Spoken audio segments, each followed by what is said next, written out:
Mummy papa ने लोगों से छुपाया गया, मुझे लोगों में इंटरेक्ट नहीं करने दिया। मुझे भी किसी से प्यार हुआ था, मैं बार में जाती थी, एक लड़के से मुझे प्यार हुआ।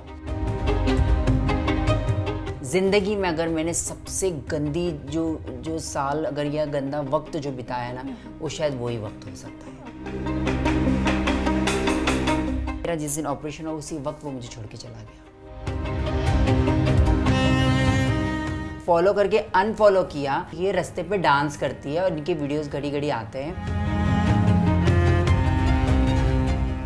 डिप्रेशन सिर्फ एक ईविल है, मैं तो बोलती हूँ शैतानी हरकत है जो हमको भड़काती है। किन्नरों का ग्रुप आता है, उसे उठा के ले जाते हैं, बट ऐसा कुछ नहीं है। ये सब मनगढ़ंत कहानियाँ लोगों के बीच में। डांस करने लगी तो वहाँ पर मुझे ज़्यादा अर्निंग मिलने लगा। फिर वहाँ से मैं डांस बार गई। डांस बार में मैं और डबल टिबल कमाने अच्छा लगे। मेरा नाम मम्मी ने, घर वालों ने कुछ और रखा था, लड़कों का ही नाम कुछ रखा था। जब वो ट्रॉफी लेके वो जब ढोंगरी गए ना, ऐसे कूस बम खड़े हो गए पूरे एकदम ऐसे। मेरे लिए अल्लाह बराबर बोलती है, सही बोलती है, वो गलत बोलती है। जलते हैं लोग उनसे कि दोनों का दिल टूटा हुआ, चलो हम लोग दोनों मिल जाते हैं। पर मैं बोली no, you go. Hi everyone, मैं हूँ खुशी शेख और मैं टेली मसाला के ज़रिए सुनाऊंगी अपनी प्यारी सी कहानी, तो सुनना ज़रूर। Hello guys, welcome to Telly Masala. मैं हूँ अंपिका सिंह, आपकी होस्ट और दोस्त। और आज मेरे साथ है खुशी जी, जिन्होंने एक मिसाल सेट कर दिया है लोगों के लिए, जो लोग बहुत जल्दी हार मान लेते। सो खुशी जी, कैसी हैं आप? मैं सबसे पहले तो टेली मसाला का सबसे धन्यवाद करना चाहती हूँ कि आज आप लोग आए और मैं आपके साथ मिली हूँ और आज बहुत ही प्यारा सा कन्वर्सेशन होने वाला है आपके साथ में और बहुत प्यारा मज़ा आने वाला है कन्वर्सेशन में। तो बहुत अच्छा लग रहा है आपसे मिलके। बहुत दिन से मुलाकात होने की सोच रही थी, तो आज फाइनली मुलाकात हो ही गई। yes. खुशी जी, हमेशा आपका मतलब जब भी हम इंस्टाग्राम खोलते हैं ना कहीं से आपका एक दो रील तो आ ही जाता है सामने। कभी डांस करते हुए, कभी मेकअप के टिप्स देते हुए, कभी कुछ प्यारी प्यारी बातें करते हुए। लाइक सब जानना चाहते हैं कि कौन है खुशी, कैसा था बचपन, मतलब सारी यादें अगर आप थोड़ी सी हाईलाइट करें, क्योंकि आज हम आपकी कहानी सुनाने वाले हैं अपने ऑडियंस को। कैसा था बचपन आपका, कैसे आप इतना बड़ा रोलर कोस्टर आपका जर्नी सफ़र करके आप यहाँ आए आज? बेसिकली अगर आप एक आपको तो सभी को पता ही है कि हमारी जो ट्रांसजेंडर की जो लाइफ होती है, ये एक नॉर्मल लाइफ नहीं होती है। ये लोगों के बीच में एक सच्चाई जाहिर करना बहुत ज़रूरी होता है कि एक ट्रांसजेंडर की जो लाइफ होती है वो लोगों की आम लाइफ से बिल्कुल ये हटके होती है। और उनकी लाइफ का जो स्ट्रगल होता है वो मुझे ऐसा लगता है कि शायद पैदा होते ही उनकी लाइफ में स्ट्रगल शुरू हो जाता है कि कौन अपनाएगा या कौन अपनाएगा नहीं। क्योंकि एक बॉय गर्ल अपनाते तो माँ को खुशी होती है, बहन को खुशी होती है, सबको खुशी होती है घर में, बट उसकी पैदा होने के बाद किसको खुशी होगी किसको नहीं होगी ये किसको पता नहीं चलता। तो शायद मैं पैदा हुई तो किसी को खुशी हुई या नहीं हुई वो नहीं पता, लेकिन ऐसा लगता है कि मेरे फैमिली वालों ने मुझे अपनाया, तब भी मैं आज फैमिली वालों के साथ हूँ, मुझे फैमिली वालों ने छोड़ा नहीं। लेकिन फिर भी कहीं ना कहीं मुझे लोगों से छुपाया गया, मेरी मम्मी पापा ने लोगों से छुपाया गया, मुझे लोगों में इंटरेक्ट नहीं करने दिया कि कहीं हमारे घर में बच्चों के बारे में कहीं पता ना चल जाए। क्योंकि मेरी मम्मी को काफ़ी सालों के बाद एक ही औलाद हुई और वो भी ऐसी हुई, तो वो नहीं चाहती थी कि मेरी औलाद कहीं किसी के पास चले। क्योंकि लोगों ने आपस में कहानी बनाई हुई है, एक ऐसी कहानी के जैसे कि कोई अगर ट्रांसजेंडर पैदा हो जाता है तो उसको कहीं ट्रांसजेंडर का ग्रुप आता है, किन्नरों का ग्रुप आता है, उसे उठा के ले जाते हैं। बट ऐसा कुछ नहीं है, ये सब मनगढ़ंत कहानियाँ लोगों के बीच में जो बनाई गई है। क्योंकि ट्रांसजेंडर की कोई पीआर टीम तो होती नहीं होगी जो उनको बताती होगी कि कहीं कोई पैदा हुआ है। ऐसा कुछ नहीं होता है। ये जो कहीं ऐसे स्टेट होते हैं, कोई ऐसी जगह होती है जहाँ पर कोई अपनी इज्जत के लिए या कहीं लोगों को नहीं पसंद आता तो कोई वो अपने बच्चों को कचरे के डब्बे में छोड़ जाते हैं या किसी ट्रांसजेंडर के घर के बाहर छोड़ जाते हैं। ऐसे मैंने कई बच्चे ऐसे देखे हैं जो ट्रांसजेंडर के घर में ही बड़े पले बड़े हैं, क्योंकि वो पैदा ही ऐसे हुए थे और उनके खानदान वालों ने उनको वहीं छोड़ के गया। सीसीटीवी कैमरे फुटेज में हमने देखा है कि बच्चे बड़ी गाड़ी से उतर रहे, बच्चे को उठा के ट्रांसजेंडर के दरवाजे पे छोड़ के चले गए रात को 2:30-3 बजे। मैंने सीसीटीवी फुटेज देखा हुआ है अपनी लाइफ। तो मैं अब कभी कभी ऐसा सोचती कि यार कि मेरे घर वाले कितने अच्छे होंगे कि उन्होंने ये कदम नहीं किया, उनको अपनी इज्जत नहीं, उनको अपनी औलाद प्यारी थी, इसलिए मेरे माँ बाप ने मुझे साथ में रखा। उन्होंने बस लोगों से छुपाया कि नहीं, उन्होंने मुझे लड़कों के कपड़े पहनाए, स्कूल भेजा, बट वो बोलते ना कुछ चीज़ें छुपती नहीं है, है ना। कि जब जैसे जैसे मैं बड़ी होती गई मेरे अंदर चेंजेस आते गए। मुझे नहीं अच्छा लगता था कि लड़कों के साथ लड़कों के कपड़े पहनना, लड़कियों के कपड़े पहनने का मुझे अच्छा लगता था। मैं चाहती थी कि मैं भी लड़कियों के बीच में बैठूं, उनके जैसा खेलूं। मुझे भी 2 चोटी लगा के मेरी मम्मी भेजे, मुझे फ्रॉक पहनाए, शूज़ लड़कियों वाले मैं पहनूं, मुझे भी थोड़ा पाउडर लगाए। बट ऐसे नहीं कर सकती थी वो, क्योंकि उसके नज़र में वो भी बेचारी कंफ्यूज थी लाइफ के अंदर कि उसको भी क्या करें, वो मुझे किस तरह से हैंडल करे। तो इस तरह से लाइफ थोड़ी थोड़ी चलती गई। लेकिन कैसा है ना कि कहीं ना कहीं बातें खुलती रहती है। तो ऐसी बातें खुलती रह गई कि स्कूल में पता चला, जब टीचर्सों के बीच में पता चला। अभी तो आजकल के लोगों में इतना इस चीज़ का अवेयरनेस है कि लोग अपनाते हैं, लेकिन उस वक्त ऐसा नहीं था। जब मैं स्कूल में पढ़ती थी तब ऐसा नहीं था। जब लोगों को पता चला, जब मेरी मम्मी को स्कूल में बुलाया गया, तो काफ़ी ऐसे जो बच्चे थे उनके माँ बाप ने एक्शन उठाया कि हम इनके साथ हम बच्चों को नहीं पढ़ा सकते हैं। बट मैं स्कूल में पढ़ाई लिखाई में बहुत अच्छी थी, तो इस वजह से लोगों ने मतलब स्कूल वालों ने मुझे रखा। और टीचर्सों का बिहेवियर मेरे साथ ठीक नहीं था। हाँ, जो मेल टीचर्स थे उनका बिहेवियर तो बहुत ही अच्छा नहीं था। फीमेल टीचर्स का तो ठीक ठाक ही था। मुझे ऐसा लगता था कि मैं दुनिया की सबसे अलग हूँ और मैं सबसे डिफरेंट हूँ, तो शायद ये लोग मुझसे ऐसा बिहेव करते होंगे। बट कहीं ना कहीं डिस्क्रिमिनेशन या फिर भेदभाव होना शुरू हो चुका था। फिर भी इस चीज़ों को मैं संभालती थी कि मुझे समझ में आ गया था कि नहीं, ये चीज़ मेरे अंदर गलती हुई है, लोगों के अंदर गलती, तो मुझे अपने आप को चेंज करना पड़ेगा। तो ऐसे लाइफ चलती गई थोड़ी थोड़ी चलती गई। आपने कहा कि कुछ लोगों के घर में जब ऐसे ट्रांसजेंडर का बर्थ होता है, कुछ खुश होते, कुछ नहीं खुश होते, लेकिन कोई खुश नहीं होता है। कोई कहाँ से खुश हो गए? आपका तो नाम ही खुशी रख दिया गया था। सो नाम के पीछे आपके क्या कहानी थी? मतलब किसने रखा था, डैड ने या मॉम ने? नहीं, ये नाम तो मैंने रखा था अपने आप। आपका नाम पहले क्या था? मेरा नाम मम्मी ने, घर वालों ने कुछ और रखा था, लड़कों का ही नाम कुछ रखा था। हाँ। अब वो नहीं बता सकती मैं। लेकिन मैं ये नाम मैंने खुद ही चॉइस किया था कि मेरा नाम खुशी होना चाहिए, कि मैं सबके साथ में खुश रहूं। कोई मुझे देख के अगर रोना भी चाहे या मेरे अंदर कुछ गम भी हो, लेकिन मेरा नाम सुनते ही लोग खुश हो जाना चाहिए, बस। इसलिए मैं खुशी नाम रखती। क्योंकि मैं जब फर्स्ट टाइम किसी हमारे आपस वालों से जब मिली, जब इंटरेक्ट हुआ, जैसे किसी ट्रांसजेंडर कम्युनिटी से जब मैं मिलती थी, फर्स्ट टाइम जब मिली मैं, जब तो वो लोग मुझे देखते तो समझ ही गए थे कि ये तो हमारी कम्युनिटी से ही है, ये बच्ची जो है हमारी कम्युनिटी से है। तो मुझे बहुत अच्छा लगता था। जैसे कभी मैं घर के नीचे से कभी कोई किन्नर या कोई दीदी जाती थी, तो मैं उनको आवाज़ दे के बुलाती, दीदी दीदी दीदी दीदी दीदी, थोड़ा मैं आपसे बात कर सकती हूँ क्या? वो तो समझ जाते होते कि ये तो हमारी जैसी है, छोटी सी बच्ची, लेकिन ये हमारी जैसी है। क्योंकि लड़कों के कपड़े पहन के लड़की वाली हरकत कर रही है, तो ये हमारी जैसी ही हुई ना।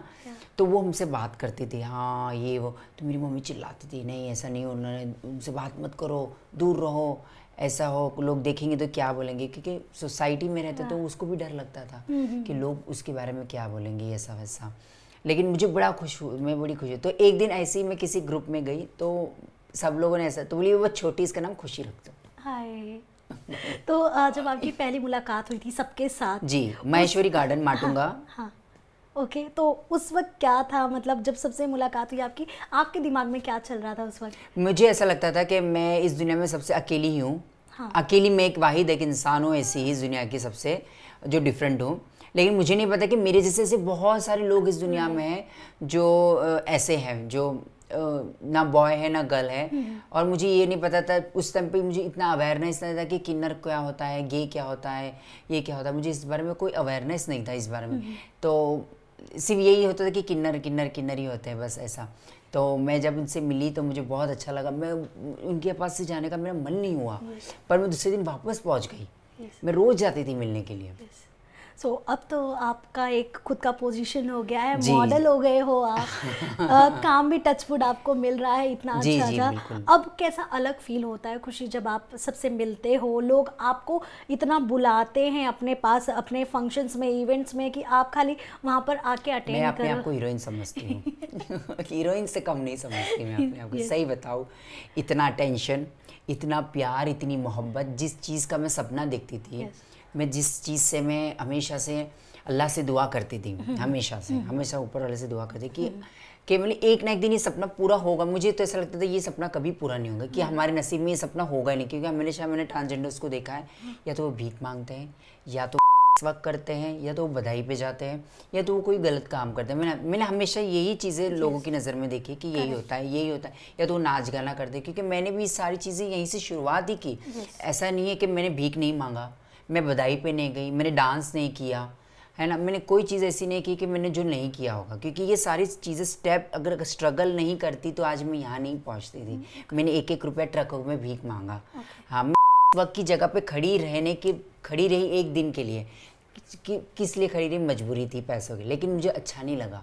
मैं सोची शायद ये मेरी जगह नहीं है, मैं वहाँ से भी हट गई। फिर मैं बधाई जाने लगी, सब लोगों के साथ में टोली वगैरह जाने लगी, सुबह सुबह उठ के वहाँ थोड़ा मुझे ऐसा अच्छा लगता है कि शायद ये अच्छा है, क्योंकि सुबह उठ के जाओ, 12 बजे आ जाओ, और जो भी पैसा मिलता था ठीक है घर लेकर आ जाए। फिर डांस करने लगी तो वहाँ पर मुझे ज़्यादा अर्निंग मिलने लगा।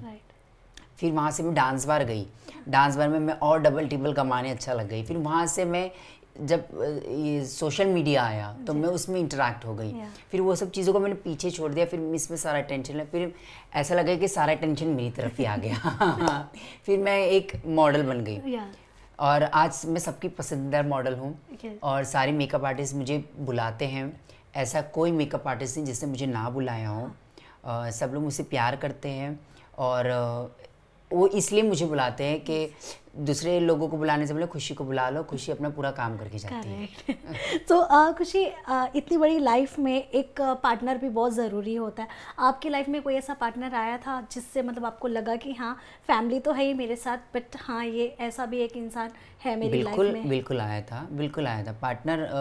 एक सभी चीज़ का एक सपना होता है। तो मैंने भी अपने आप में जब इस चीज़ में बढ़ रही थी तो मुझे वो मेरी लाइफ का सबसे वर्स्ट पार्ट होगा। अगर बोलूँगी कि मेरी लाइफ में, ज़िंदगी में अगर मैंने सबसे गंदी जो साल अगर या गंदा वक्त जो बिताया ना, वो शायद वही वक्त हो सकता है। क्योंकि मैंने ऐसा वाहियात वक्त, इतना गंदा वक्त मैंने कभी अपनी ज़िंदगी में देखा नहीं है। क्योंकि मुझे ऐसा लगता है कि ये चीज़ हमारे लिए नहीं बनी गई है। मैं अपना एक्सपीरियंस बताती हूँ, लोगों का एक्सपीरियंस मुझे उससे कोई लेना देना नहीं है, लेकिन मैं अपना एक एक्सपीरियंस बताती हूँ कि एज नेचर ऊपर वाले ने हमें ट्रांसजेंडर्स को, किन्नरों को किस लिए भेजा है इस दुनिया में? लोगों को दुआएं देने के लिए भेजा है, और आशीर्वाद देने के लिए भेजा है, और बस इसी चीज़ के लिए, दुनिया के लिए। उनको ये शादी ब्याह ये सब हमारे लिए मुझे ऐसा लगता नहीं बना है। अगर हम इस चीज़ के खिलाफ जाते हैं तो ये सब चीज़ें गलत ही होती है, और ये सही में मेरे साथ बहुत गलत हुआ। मुझे भी किसी से प्यार हुआ था, मैं 12 में जाती थी, एक लड़के से मुझे प्यार हुआ। लड़का मुझे बहुत प्यार करता था, मतलब उसको पता नहीं था पहले हफ्ते तक तो कि मैं एक ट्रांसजेंडर हूँ। एक हफ्ते बाद उसको जब पता चला कि मैं ट्रांसजेंडर हूँ, उसने मुझसे बात करना बंद कर दिया, उसने मुझे पैसा देना बंद कर दिया। फिर उसको पता नहीं क्या हुआ, उसको 2-3 दिन बाद उसने वापस मुझसे बात करी। बात करने के बाद उसने फिर से मुझसे बात करी, फिर बोले कोई बात नहीं, आप ट्रांसजेंडर तो क्या, फिर लेकिन मुझे आपसे प्यार हो गया है, मैं भुला नहीं पा रहा आपको। बट मुझे ऐसा लगा कि शायद पता नहीं वापस क्यों आए, लेकिन मैं तो प्यार में पड़ गई थी। हर चीज़ उसके लिए कुर्बान कर देना, मतलब कभी कभी तो ऐसा हो जाता था कि सबसे लड़ लेना, किसी की सुनना नहीं, गुरु की नहीं सुनना, इसकी नहीं सुनना, उसकी नहीं सुनना, बस मुझे वही दिखता था उसके अलावा। और वो लिटरली, आपको ये नहीं पता कि मैं उसकी इस तरह से दीवानी हूँ कि वो मेरे मुंह पे इंसल्ट करने लग गया था मेरी, कि तू है, तू है, तू डांस बार में काम करता है। लैंग्वेज देखो उसकी, मैं तुझे अपने घर पे कैसे लेके जाऊँ, मैं तुझ जैसे से प्यार कौन करेगा। और मैं उसके सामने से हाथ जोड़ती थी कि मैं तुझसे प्यार करती हूँ, तू तेरा प्यार कहाँ गया हो? बोले नहीं, मैं तुझ जैसे छक्के से कौन प्यार करेगा।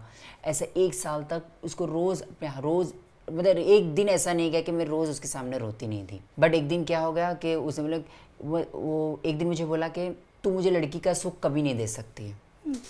बोले तू कुछ भी है ही रहेगा, तो कभी लड़की का सुख नहीं देख सकेगा मुझे।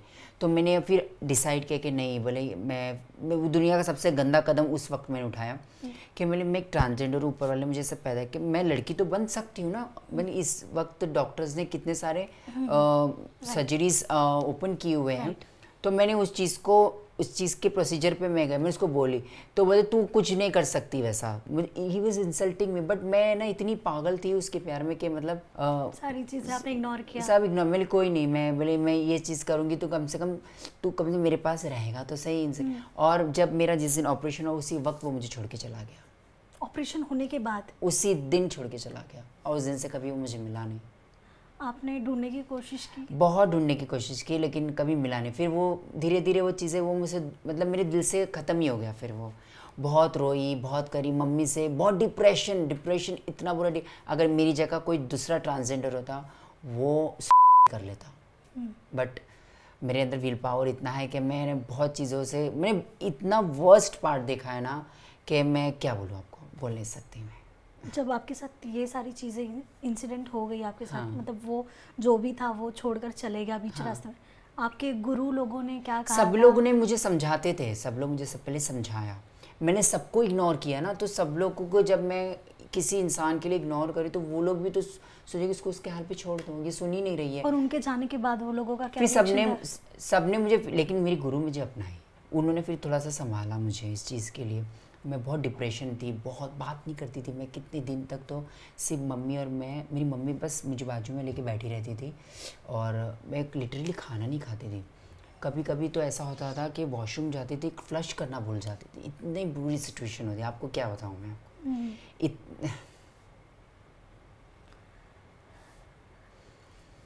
आई अंडरस्टैंड, बट मम्मी थी आपके साथ में, तो कितना टाइम लगा था आपको ओवरकम करने में इन सब सारी चीज़ों में?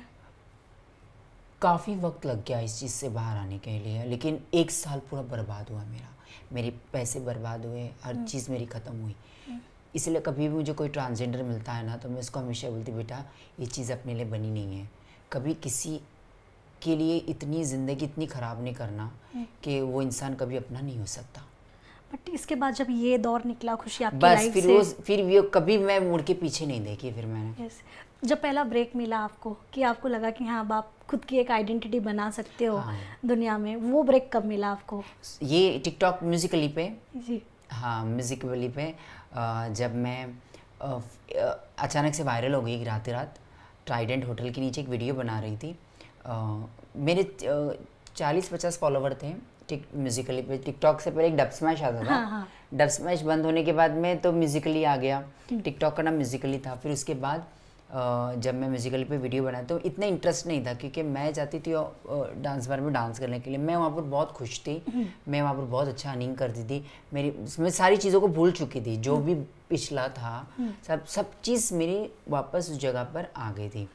हाँ मतलब हर चीज़ सब कुछ मैनेज हो गया था, सब कुछ जो भी मेरा जितना नुकसान हुआ सब मैंने रिकवर किया, अपने आप को खुश, फैमिली को खुश किया। जो मुझसे नाराज़ हो गए थे इस चीज़ को लेकर, उन सभी लोगों से मैं एकदम अच्छे से मिल ली, सबसे बात हो गई, सबसे सॉरी बोला, जिन के साथ झगड़ा किया उस चीज़ को लेकर, सबसे मैं मिली। सब जो मुझसे दूर हो गए सब करीब हो गए। मुझे ऐसा लग रहा था कि शायद मैं अपनी जगह पर वापस आ गई हूँ। तो एक दिन अचानक से बस मैंने ट्राइडेंट होटल के नीचे एक वीडियो बना ली अचानक से। मैं बोली सब लोग बनाते हम भी बना लेंगे एक दिन, कोई बात नहीं। तो एक गाना था, सलवार सूट पहनी हुई थी मैंने क्रीम कलर का, और गाना था मेरे दिल के आईने में तस्वीर है तुम्हारी। ये गाने पे वीडियो बना दिया और हमने रात को पोस्ट कर दिया विदाउट कैप्शन, विदाउट हैशटैग्स, सारी वीडियो को रात। अब मैं सुबह उठ के देखी मेरे फॉलोवर हो गए 9.928K, मतलब 1 मिलियन को बस कुछ ही बाकी था। और मैं मिली सब मुझे फ़ोन करे क्या हो गया है और वो सारा वो जब टिकटॉक पे जब चलता था ना तो वो सारा वो एक साथ वो नहीं क्या चलता था आजकल क्या चल रहा है, एक वीडियो और मुझे पता नहीं, मैं तो अपने होटल जाने के टाइम पे रेडी हो गई, नहा धो के बस मेरे को जाना है अभी ऑफिस, आज क्या साड़ी पहननी है, आज ये करना है वो करना है। वो सब मुझे फ़ोन करे मेरे फ्रेंड्स, बोले क्या हो गया, बोले क्या हो गया, बोले वीडियो देख। मैंने टिकटॉक ओपन किया, मेरी बाप रे, बोले अभी तो 2 मिनट में 1 मिलियन होने वाले हैं। फिर मुझे ऐसा लगा अब मैं होटल पहुँच गई, सब मुझे पहचाने, बोले अरे तुम्हारा वीडियो वायरल हो गया। तो उस हिसाब से फिर मैं उस चीज़ को भी मैं धीरे धीरे छोड़ती गई। मतलब जो डांस बार में मैं जाके डांस करती थी वो चीज़ों को भी मैं थोड़ा थोड़ा पीछे, फिर मैं टिकटॉक की तरफ थोड़ा बहुत ज़्यादा ध्यान देने लगी। फिर मैं सुबह 7 बजे उठ के 5 बजे उठ के नमाज़ पढ़ के फिर उसके बाद मैं जाके 7 बजे उठ के टिकटॉक वीडियो बनाने जाती थी दिन में। फिर हमारे ग्रुप क्रिएट हुआ, फिर हमने कंटेंट बनाना शुरू किया। फिर उसके बाद मैं 12 बजे जाके सो जाती थी दोपहर में, फिर शाम को उठ के ऑफिस जाती थी, मतलब होटल जाके डांस करती, फिर वही मतलब चलता गया और ऐसा करके फिर मेरे 3 मिलियन कंप्लीट हो गए थे। हाँ।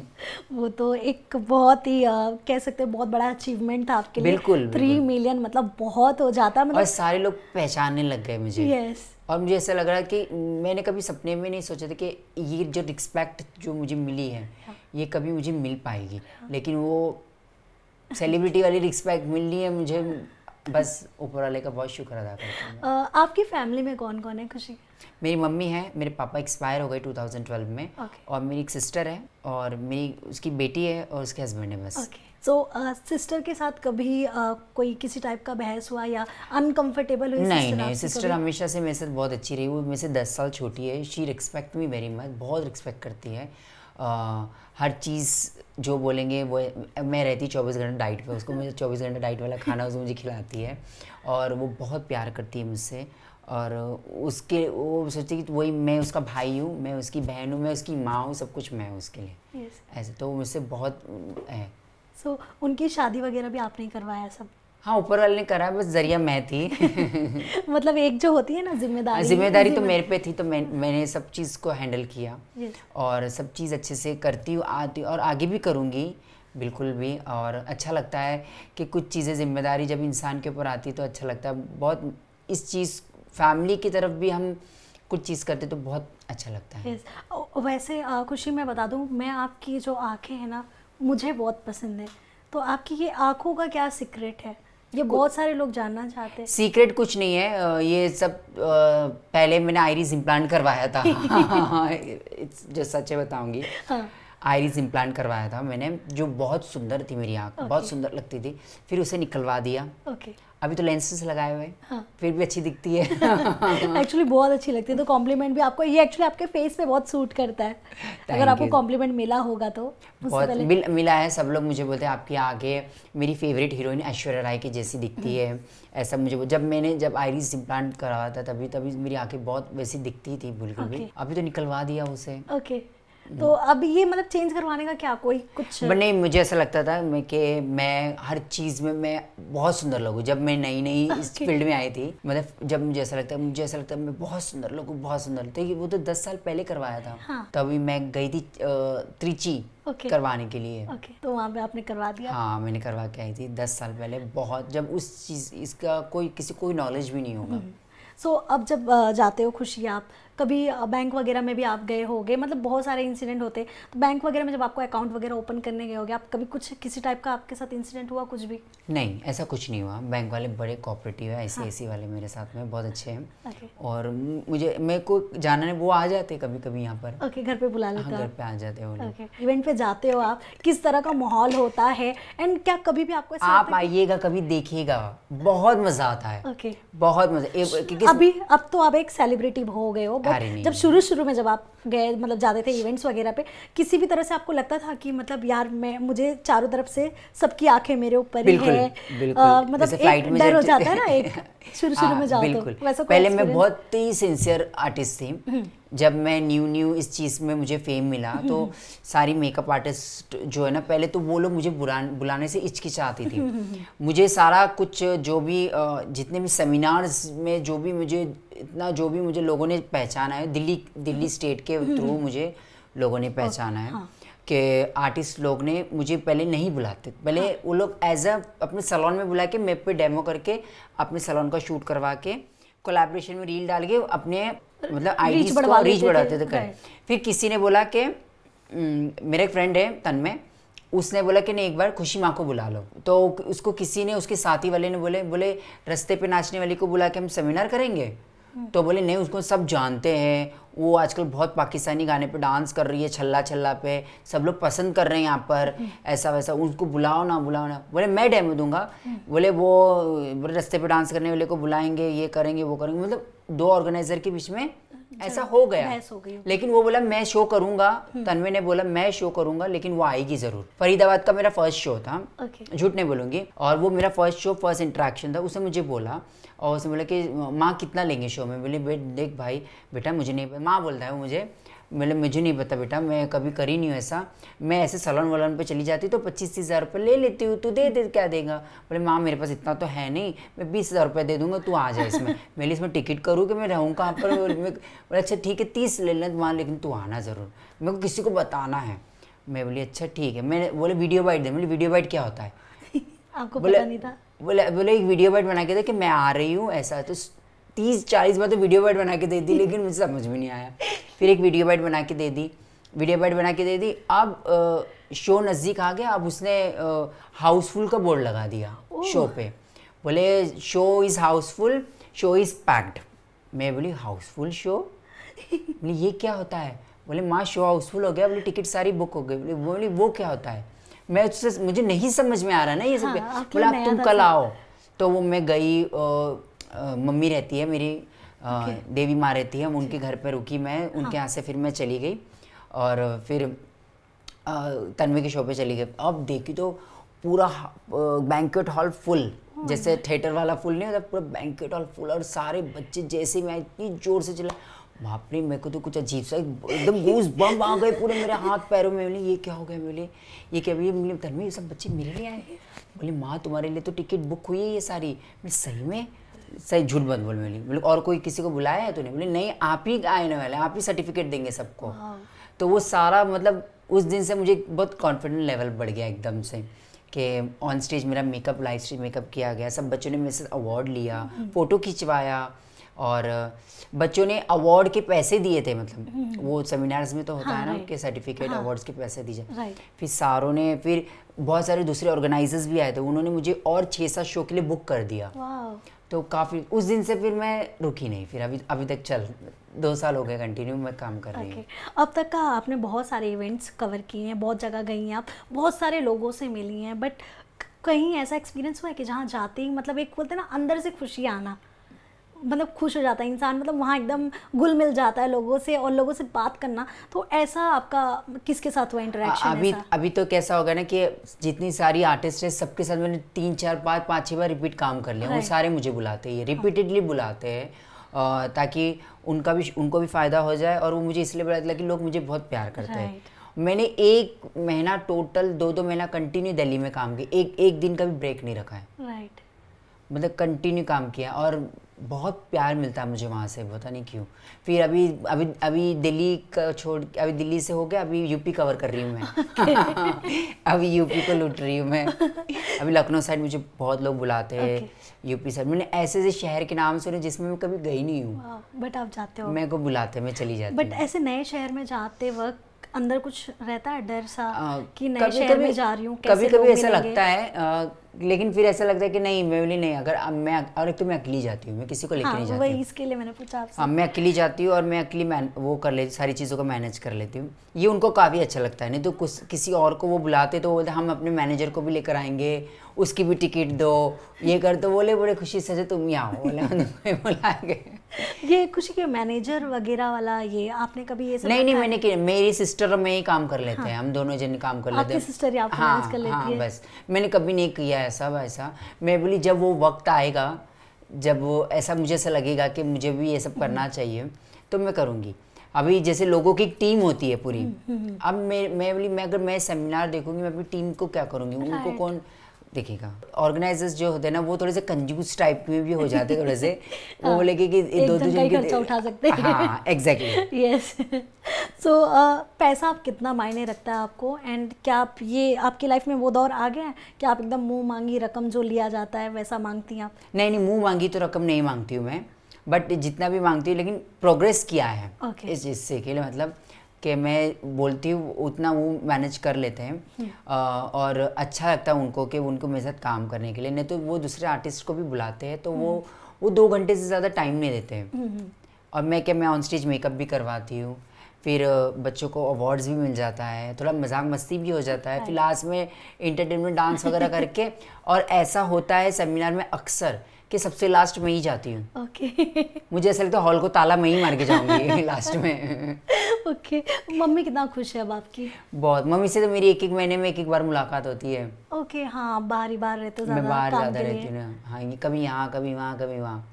बट जब रिटर्न आते हो या हाँ। जब एक होता है ना सुकून से बैठ के अपनी माँ से बात हाँ, करना, मैं मिलती बैठती हूँ बात करती हूँ। आते ही सबसे पहले पूछते क्या हो मम्मी से जब आप महीनों भर बाद आते हो? हाँ, वो रोती है कभी कभी कि महीने बाद देखती ना मुझे तो इसीलिए। लेकिन अभी उसको पता है कि मतलब काम करती है। फिर इतना बड़ा मतलब ऊपर वाले की तरफ से घर लिया है। फिर सब कुछ अच्छा हुआ है मेरे साथ में भी और अच्छा हो रहा है। सो खुशी, आप पहले मुमरा रहती थी जी। वहाँ से अब आप यहाँ शिफ्ट हो गई जी। हैं नए घर में। ये घर चेंज करने की आपकी ये जर्नी कैसी रही थी? मतलब मुमरा से अचानक यहाँ पे शिफ्ट होना, मतलब कुछ इंटेंशनली था कि आपको आगे बढ़ना था कि हाँ मैं कहीं अच्छे लोकेलिटी में जाऊँ? नहीं, ऐसी कुछ नहीं। मुमरा भी मुझे बचपन से मैं रही हूँ। मुमरा मुझे बहुत पसंद है, बहुत अच्छा लगता है मुझे मुमरा के मतलब सब। लेकिन मैं कैसे ना, मम्मी वहाँ अकेली रह जाती थी। तो ऑलरेडी मेरा इस बाजू वाले अपार्टमेंट में मेरा फ्लैट है जिसमें मेरी सिस्टर रहती है। तो मैं चाहती थी कि मेरी मम्मी अकेली ना रहे। तो वो उसको कंफर्टेबल होने के लिए, और वो उसका बचपन से एक ख्वाहिश था कि उसका घर भी बड़ा हो, वो बड़े घर में रहे। वो हमेशा मुझे बचपन से बोलती थी। वो भी हमारा फ्लैट 1 BHK का ही था जिसमें हम बचपन से रहे। उसको वो कभी नहीं छोड़ती थी वो। लेकिन वो चाहती थी कि मेरा भी घर बड़ा हो, ये सा हो। हमेशा से उसका सपना था और उसका सपना पूरा हो गया। आपका सपना क्या है खुशी? आप हीरोइन बनना। कैसा, मतलब टीवी में, शाहरुख खान के साथ काम करना। Shahrukh Khan is my favourite hero. मुझे पता ये नहीं हो सकता, लेकिन सपने देखने बुरे नहीं है। मैं देख सकती हूँ सपने, बिल्कुल देख सकते। सपने या तो टूट जाते हैं, क्या पता कब आपको काम करने का मौका मिल जाए। सपने या तो टूट जाते हैं या तो पूरे हो जाते हैं। दोनों में से हो कुछ ना, दोनों में से कुछ, या तो कुछ ना कुछ तो हो ही जाएगा। ये तो कभी मिल लूंगी, एक रील ही बना लूंगी।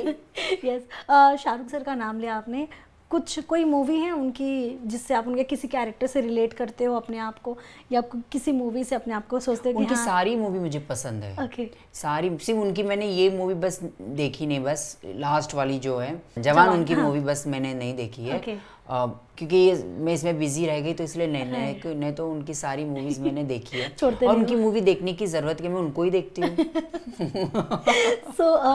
जैसे रियलिटी शोज वगैरह भी आते हैं। जी। कभी आपको अप्रोच किया गया है? बिल्कुल। मुझे जो बिग बॉस की तरफ से मुझे एक मैसेज आया था मुझे, मतलब अप्रोच नहीं, उसको शायद अप्रोच नहीं बोल सकते। उनकी कोई टीम की तरफ से आया था कि हमारा कॉल आएगा आपको, आप अपना नंबर ड्रॉप कर देना। बस मैंने नंबर ड्रॉप किया, पर कॉल कोई नहीं आया। सो ये इस सीजन की बात है या इससे पहले? इसी सीजन के लिए, जिसमें शायद OTT के लिए आया होगा शायद। वो शायद हर इन्फ्लुएंसर्स को लेते होंगे, तो इसलिए आया होगा शायद। तो लेकिन उन्होंने मुझे कोई कनेक्शन नहीं हुआ होगा। बट अगर फिर भी आपको अगर जाने का मौका मिला खुशी, क्यों नहीं जाऊंगी? मैं जाऊंगी, बिल्कुल मजा करूंगी वहाँ पर। आपने देखा होगा घर के अंदर क्या क्या चीजें होती हैं, तो खुशी कितना वो सारी चीजें, मतलब झगड़ा करना, खाना बनाना, कपड़े, खाना मुझे बनाना तो आता नहीं है। मैं कुछ और ही बना दूंगी। कुछ और ही मस्ती करूँ, मेरा अलग ड्रामा है, वो अलग क्रिएट हो जाएगा। आप तो हमेशा डाइट पे ही रहते हो। हाँ, लेकिन कुछ नहीं, वहाँ पर मजा करेंगे। बस सलमान सर को पसंद आना चाहिए, बस, और क्या। इस बार होस्ट वैसे अनिल सर हैं, सलमान सर नहीं इस बार। अच्छा, OTT के लिए। अगर आप जाते भी तो आपको अनिल सर से मिलना पड़ता। ओके। बट स्टिल अगर खुशी आप देखे होंगे पिछले जो भी सीजन्स रहे होंगे, जो मेन बिग बॉस है वो भी OTTs के भी, आपने कौन सा सीजन देखा था? राखी जी वाला। हाँ, जिसमें राखी जी थी, राहुल जी थे। और वो सारे नहीं थे। मुझे बहुत पसंद आया था वो सीज़न, बहुत मज़ा आया था मुझे वो सीज़न में। उसके बाद कि मैं कोई सीज़न देख नहीं पाई, लेकिन वो सीज़न मैंने ज़रूर देखा था। राखी का नाम अर्शी मैम वाला सीज़न। मैं जानती हूँ इन सबको ना, इसलिए बहुत मज़ा आया था मुझे। राखी से मतलब आप मिलना जुलना हुआ है आपका? 2-3 बार मिली हूँ मैंने। और बातचीत कभी कभी होती है, ऐसा कभी कभी हो जाती है ऐसा। कभी ऐसा मतलब उनकी लाइफ में जो चल रही है इतनी सारी चीज़ें, कभी ऐसा कुछ बातचीत हुई है उनके लाइफ के ऊपर? मतलब जो भी उनके जो उनके एक्स हस्बैंड ने जो भी किया, या जो भी उनके लाइफ में इतना सारा ब्लंडर जो भी हुआ, कभी आप लोगों का डिस्कशन? नहीं, कभी नहीं। वो मेरी बेस्ट फ्रेंड नहीं है। ऐसी नॉर्मल बात होती है, नॉर्मल कभी कभी बात हो गई तो ठीक है। ऐसा कभी इवेंट्स में मैं उनसे मिल ली, या कभी उनको कुछ कहीं जाना है तो उनको कोई मेकअप आर्टिस्ट का कभी कुछ नीड हुआ तो वो मुझे बोलती थी कभी अच्छा, ऐसा। हाँ। बट अभी काफ़ी दिनों से बात नहीं, शायद वो डिस्टर्ब है, मैं दुआ कर सकती हूँ उनके लिए कि वो सारी डिस्टर्बेंस से बाहर आ जाए। Yes. अब फिलहाल उनकी तबीयत ठीक नहीं है, हाँ। तो ठीक हो जाए जल्दी। यस। सो इसके अलावा बात करेंगे, मुनव्वर का भी सीजन रहा है और बहुत सारे ऐसे सीजन्स रहे, देखा होगा मैंने आपने देखा, कितने सारे। लेकिन मुनव्वर जी का मुझे एक चीज़, सीज़न देखा नहीं मैंने, हाँ। लेकिन एक चीज़ से मैं बहुत इंस्पायर हुई इनकी। जब वो ट्रॉफी लेके वो जब ढोंगरी गए ना, ऐसे गूज़ बम्प खड़े हो गए पूरे एकदम ऐसा। मैं बोली अल्लाह, मैं बोली ऊपर वाला जब किसी को नवाजने पे आता है राइट। तो मैं बोली तुम देखो, मैं बोली क्या देखो, मैं बोली किसी बड़े हीरो से कम नहीं है। मैं बोली एक दिन मुझे भी ऐसा चाहिए। मैं बोली मैं ऊपर वाले को बोली एक दिन ऐसा मुझे भी चाहिए। मुंब्रा भी गए थे वो जीतने हाँ के मुंब्रा, बाद। लेकिन उस टाइम मैं नहीं थी। ओके। हाँ उस टाइम मैं नहीं थी, अब वो कहाँ हमसे मिलेंगे। बट क्या पता आपको क्या जिस जानते इवेंट, होंगे, हाँ, जानते तो होंगे ऐसे जिस नहीं इवेंट पे आपको बुलाया गया, उनको बुलाया गया गुरु था, क्या मिली पता थी आपको मेरे। भी। अच्छा, गुरु मिली थी मेरे। ओके, तो आप होते तो आई एम श्योर आप भी गए होते मिलने। हाँ। सो इसके अलावा खुशी, अब जैसी चल रही दुनिया इतनी फास्ट हो गई है, सोशल मीडिया भी देखेंगे आप कभी, और जब आप एक पब्लिक फिगर बन जाते हैं ना, जैसे एक एक्टर हुआ, इन्फ्लुएंसर्स हुए, मतलब हर कोई, जब आप एक पब्लिक फिगर बनते हैं ना कि लोग आपको देख रहे हैं, फॉलो कर रहे हैं, स्टॉक कर रहे हैं, तो उसमें कॉम्प्लिकेशंस भी कई बार बढ़ जाते हैं, जैसे ट्रोलिंग हुआ, बहुत सारी चीज़ें। कभी आपने वो सारी चीज़ें देखी हैं कि मतलब लोग आपको हेट फैला रहे हैं, ऐसा कुछ कमेंट कर रहे हैं आपके फोटोज पे? नहीं करते हैं, कुछ लोग करते हैं, ऐसा नहीं है कि मैं कोई बुर की परी नहीं हूँ जो मुझे कमेंट नहीं कराऊंगा बुरा। और मुझे ऐसा लगता है कि जो बुरे कमेंट करते हैं वो नीचे ही रहते हैं, अच्छे कमेंट वाले ऊपर रहते हैं।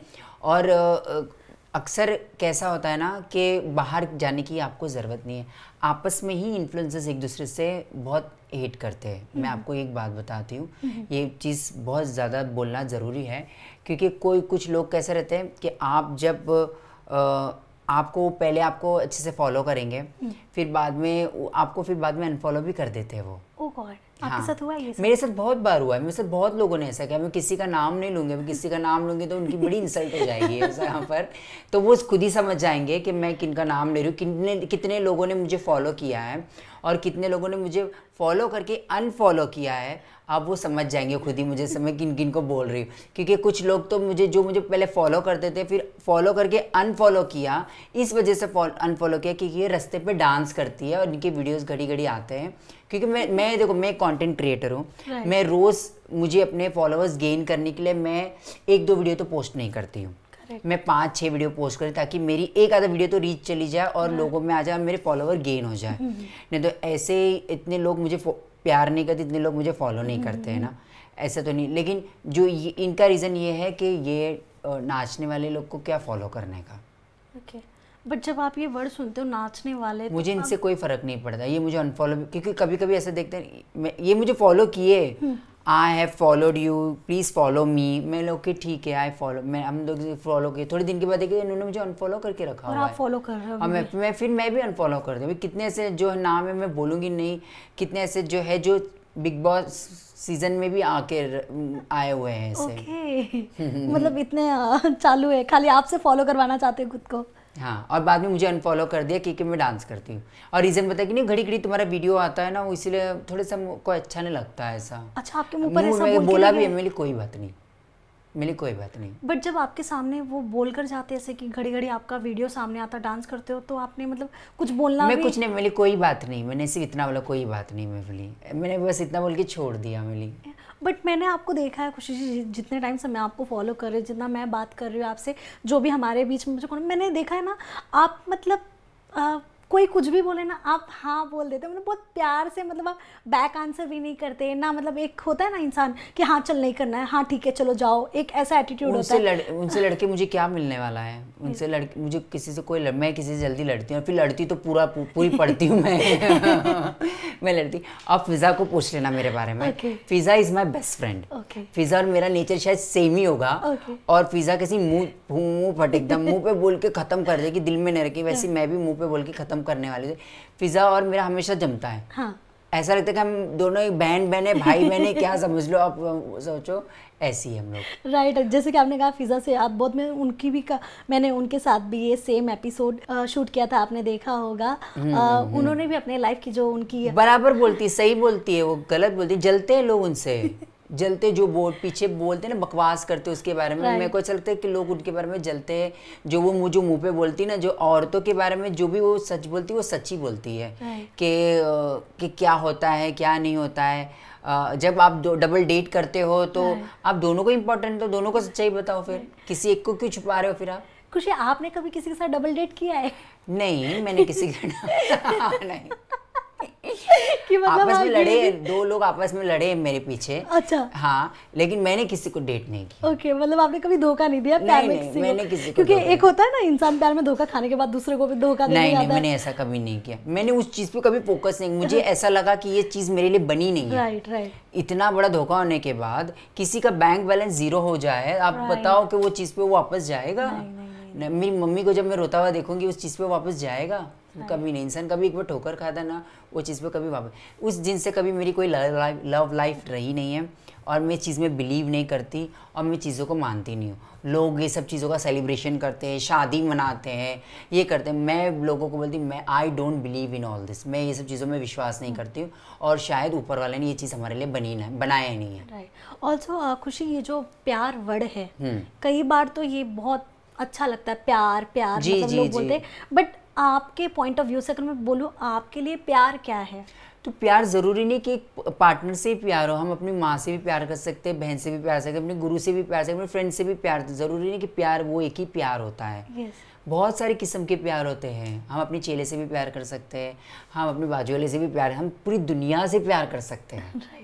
अनजान आदमी से भी हम प्यार कर सकते हैं। ऐसे ज़रूरी नहीं कि हम किसी पूरा दिलो जान पूरा सब उसी पे लुटा देना है। ये सब फिल्मों में अच्छा लगता है, और लास्ट में एंडिंग हो जाती है हैप्पी एंडिंग। यहाँ कुछ हैप्पी एंडिंग नहीं होने वाली, यहाँ सिर्फ बर्बादी होने वाली है।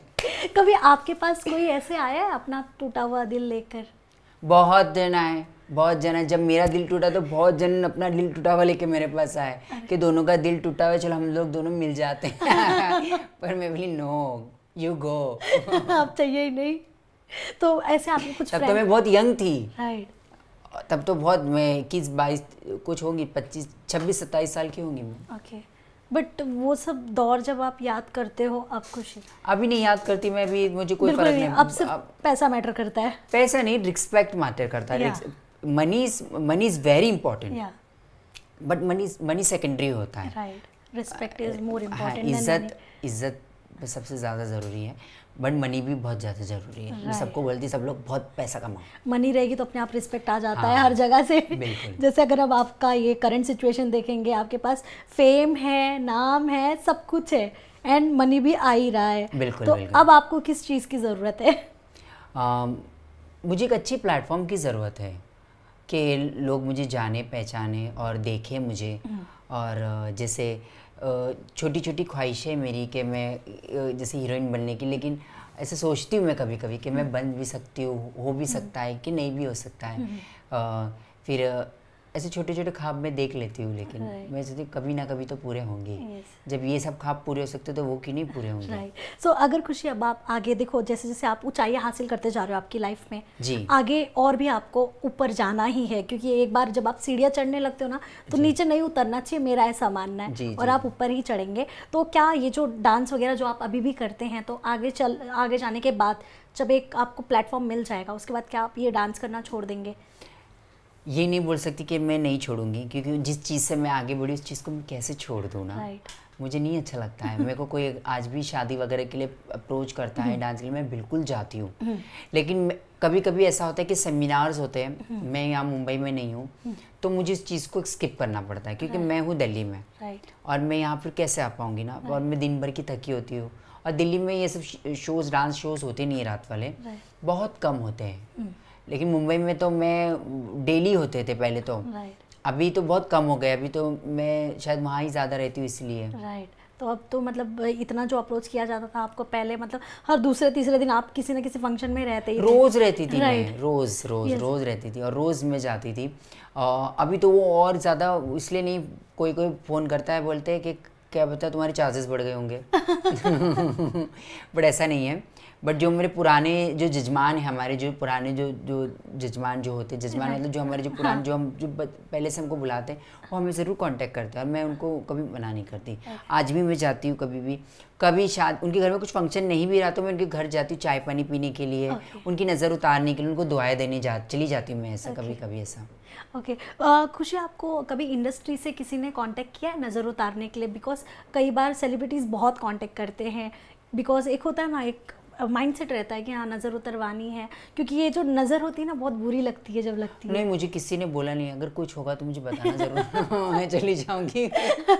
Please, I am very big fan of Suraj sir. Okay ज़रूर आपका मैसेज हम सर तक पहुँचाएंगे। सो खुशी, अभी आने वाले टाइम में आपका क्या नया देखने मिलेगा, क्या नया आप लेकर आ रहे हो? मैं तो सोच रही रोज़ मैं नया नया लुक लेकर आती हूँ, नया नया लहंगा लेकर आती हूँ, नया लहंगा पहनती हूँ, नया नया ड्रेस पहनती हूँ और नए नए सेमिनार्स में जाती हूँ मैं, और मुझे अच्छा लगता है लोगों के बीच में बात करना। दुल्हन के गेटअप में भी आप बहुत अच्छे लगते हो, ट्रस्ट मी। अच्छा सच्ची बताना मैं कैसी लगती हूँ? सच में बहुत खूबसूरत लगते हो आप। न्यू लहंगे पहनती हूँ मैं, हमारी विक्की भाई बनाते हैं मेरे लिए नया लहंगा, वो मेरे डिज़ाइनर है। जैसे सब हीरोइन लोग के डिज़ाइनर होते हैं ना, वैसे मेरे फेवरेट है मेरे विक्की भाई दिल्ली वाले, मेरे डिज़ाइनर है। मेरे हर लहंगा बेचारे एक दिन में रेडी करके देते हैं और उनके लहंगे मैं पहनती हूँ और मुझे बहुत अच्छा लगता है कि एज ट्रीटमेंट ही मुझे हीरोइन जैसा हो रहा है कि मैं क्या बोलूँ।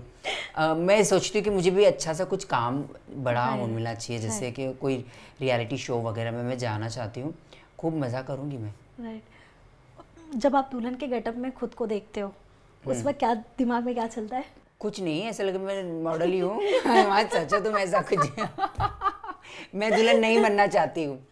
ओके बट खुशी, कभी अगर आपकी ज़िंदगी में कोई ऐसा आए जो सच में मतलब दिल से दिमाग से मतलब बोलते हैं ना पूरा टॉप टू बॉटम सिर्फ वो आपका साथ चाहे, ऐसा नहीं होने वाला, कभी ऐसा नहीं होता है। मतलब आपने पूरा छोड़ दिया? बिल्कुल छोड़ दिया। मुझे सुपर मॉडल बनना है, मुझे ऑल ओवर वर्ल्ड की मॉडल बनना है, हर जगह जाके मुझे रैंप वॉक करना है।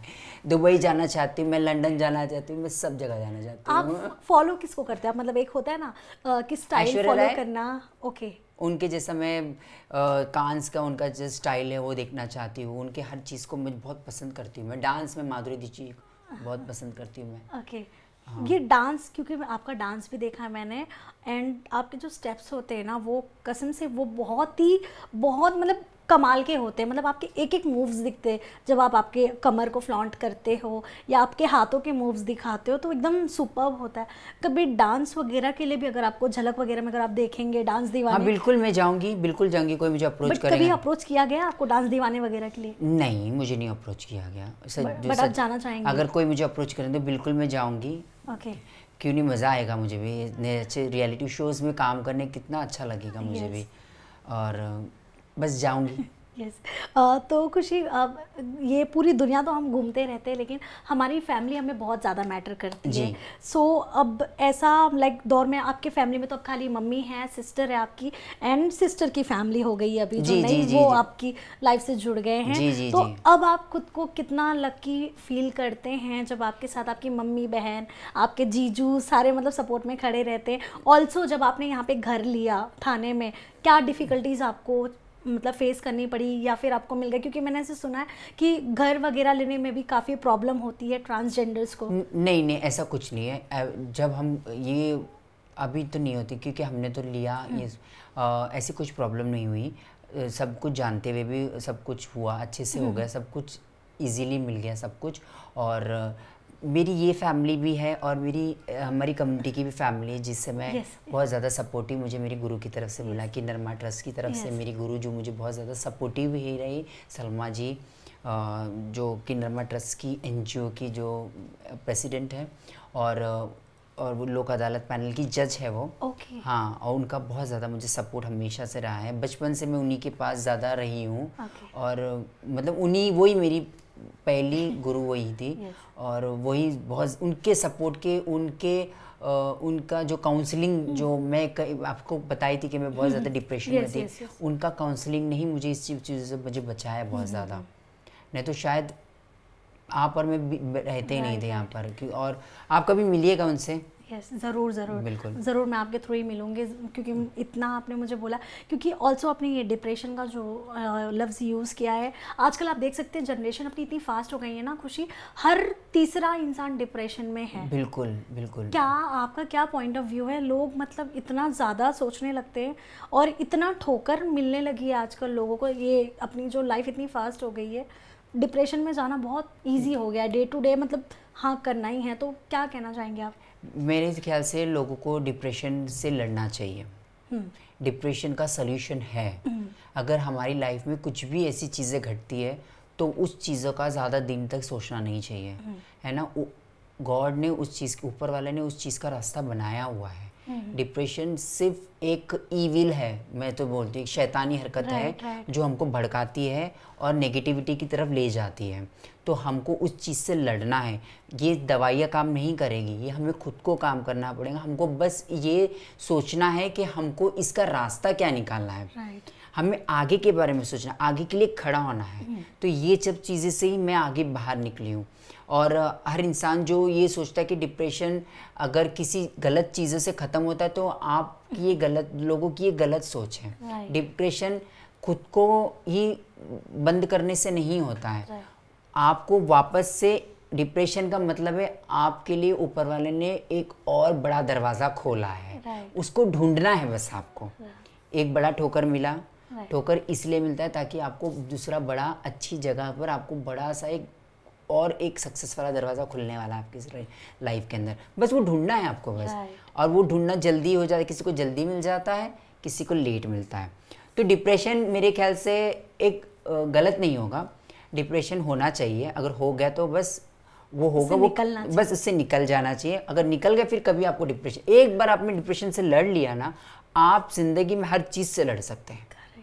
हर एक चीज़ से आप लड़ सकते हैं, कितनी भी बड़ी मुसीबत आ जाए, डिप्रेशन तो बस आपके सामने बस ऐसा फूंक मारो, उड़ जाए। तो लास्टली क्या मैसेज देना चाहेंगे खुशी आपके चाहने वालों को, जो आपको दिल खोल कर प्यार ही दे रहे हैं, सिर्फ प्यार ही मिल रहा है, सिर्फ पॉजिटिविटी ही दे रहा है? मेरी तरफ से उन लोगों को बहुत सारा प्यार, दुआएं, और ऐसे ही मुझसे प्यार करती रहेगा और ऐसे मुझे चाहते रहना। मैं जब तक बुढ़ी होती रहूँगी तब तक चाहते रहना। और बहुत अच्छा लगता है, आप लोग इतना इतना अप्रिशिएट करते हैं, इतनी मोहब्बत करते हैं। और जहाँ भी जाती हूँ वहाँ पर बस मुझे इतनी मोहब्बत मैंने कभी नहीं देखी होगी। मतलब सब लोग आके इतनी आगे पैर पड़ते हैं, कोई दुआएं लेते हैं, हाथ चूमते हैं, बहुत अच्छा लगता है, इतनी रिस्पेक्ट। और मेरी तरफ से बहुत सारा आप लोगों को, आपकी फैमिली को, सभी लोगों को बहुत सारी दुआएं। और आप लोग हमेशा खुश रहें, आबाद रहें और बहुत सारा पैसा कमाएं। थैंक यू सो मच खुशी and all the very best. हम चाहते हैं कि आप ऐसी और आगे बढ़ते रहो और जो भी आपकी ख्वाहिशें पूरी हो। बिल्कुल, थैंक यू। इंडस्ट्री में काम करने की एंड बहुत सारी अपॉर्चुनिटीज आपके रास्ते शाहरुख सर मिलेंगे तो बोलेंगे ना। श्योर, पक्का। और सूरज सर को हाय जरूर बोलना। Sure sure sure. Thank you so much खुशी। आपकी मतलब जो जर्नी थी, ये सुनने के बाद एक अलग ही मोटिवेशन मिलता है। नो डाउट आपके प्रोफाइल से भी हमने कई बार आपकी ऐसे ऐसे वर्ड सुने हैं जो हमें एक अलग ही फटाक से एक ट्रिक आता है दिमाग में कि हाँ यार, जब खुशी इतना लाइफ में झेलने के बाद इतना सब कुछ कर सकती है तो हम क्यों नहीं। सो ऑल द बेस्ट, ऐसे ही आप धमाल मचाते रहो and thank you so much. Welcome, thank you and all the best. Thank you so much खुशी।